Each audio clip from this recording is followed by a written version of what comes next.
இலங்கையில் பதுளை மாவட்டத்தில் கார் பந்தய திடலில் இன்று கார் பந்தய போட்டி நடைபெற்றது. போட்டியின் போது ஏற்பட்ட விபத்தில் 7 பேர் உயிரிழந்துள்ளனர். மேலும் 21 பேர் காயமடைந்துள்ளதாக தகவல்கள் வெளியாகியுள்ளது. இலங்கையின் பதுளை மாவட்டத்தில் கார் பந்தய திடலில் இன்று கார் பந்தய போட்டி நடைபெற்றது.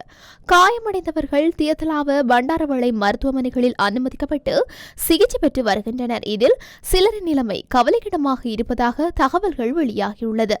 கார் பந்தயத்தின் போது கார் செல்வதற்கான பாதையை விட்டு விலகி பார்வையாளர்கள் மீது மோதியுள்ளது.